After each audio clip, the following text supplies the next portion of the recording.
अस्सलामुअलैकुम अज़ीज़ तलबा व तालबात। जमात नौवीं साइंस हिस्सा दुम सबक नंबर 16 तवारिस और तगय्युर, इस सबक का मुतालिया जारी है। ये दूसरा वीडियो है। आज का हमारा टॉपिक है डीएनए। वीडियो शुरू करने से पहले चैनल को आप सब्सक्राइब कीजिए, वीडियो को लाइक कीजिए और इसे अपने दोस्तों में शेयर कीजिए। चलिए आइए सबक शुरू करते हैं। डीएनए यानी D oxy ribose nucleic acid, DNA. Chromosome, इसके बारे में हमने पहले वीडियो में देखा। क्रोमोसोम जो होते हैं वो डीएनए से बने हुए होते हैं। हम शक्ल में देख सकते हैं, इस तरीके से। यहाँ देखिए डीएनए, क्रोमोसोम जो है डीएनए से बने हुए थे। डीएनए इस तरीके से धागे की शक्ल के होते हैं और वो जिस तरीके से धागा रील में लिपटा हुआ होता है, इस तरीके से ये डीएनए क्रोमोसोम में लिपटे हुए होते हैं। और ये क्रोमोसोम खलिए के मरकज़ में पाए जाते हैं। सबसे पहले इसकी दरियाफ्त जो है स्विट्ज़रलैंड के माहिर हयाती कीमिया फ्रेडरिक मिशर ने 1869 में की। वो दरअसल वो खून के सफ़ेद जिस्म उसका मुतालिया कर रहा था और उसी दौरान उसने इस एसिड को दरियाफ्त किया। और शुरुआत में ये एसिड सिर्फ खलिए के मरकज़ में ही मिलने की वजह से इसने इस एसिड का नाम मरकज़वी तुरशा रखा या न्यूक्लिक एसिड रखा। बाद में ये खलिए के दूसरे हिस्सों में भी पाया गया। ख़ास तौर से क्लोरोफिल है, प्लास्टिड्स वगैरह दूसरे जो खलिए की खालवी हैवान से, उसमें भी डीएनए पाया जाता है। और डीएनए तकरीबन हर जानदार में, वायरस, बैक्टीरिया से लेकर इंसान तक सभी जानदारों में, नबातात और हैवानात में डीएनए पाया जाता है। तो नबाती और हैवानी दोनों खलिए में डीएनए पाया जाता है। और ये जो सालमात हैं डीएनए के, ये खलिया के अफ़आल, उनकी नशोनुमा, उनकी तकसीम और उनकी अफज़ाइश पर काबू रखते हैं। इसीलिए उन्हें मुंतज़िम सालमा या मास्टर मॉलिक्यूल कहते हैं। अब डीएनए का जो सालमा होता है, इसकी जो साख्त होती है वो तकरीबन तमाम जानदारों में एक जैसी ही होती है। डीएनए जो होता है इस तरीके से न्यूक्लियोटाइड से मिलकर बना होता है और वो एक जंजीर की शक्ल में बना होता है। और कोई माइक्रोस्कोप में हमको इस तरीके से धागे की जैसा दिखाई देता है। इसका जो साख्ती मॉडल है वो 1953 में दो साइंसदान वैटसन और क्रिक ने जो है डीएनए के सालमे का जो मॉडल तैयार किया। वैटसन और क्रिक, इन दोनों ने जो है इस तरीके से ये डीएनए का मॉडल जो है वो पेश किया।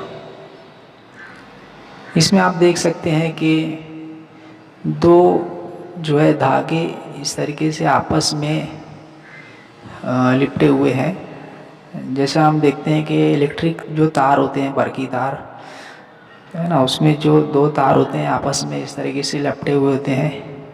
जैसा बालों की हम चोटी बनाते हैं ना, या फिर जो घुमावदार सीढ़ी होती है, लच्छेदार सीढ़ी, तो इस तरीके से ये डीएनए के सालमात जो है नज़र आते हैं।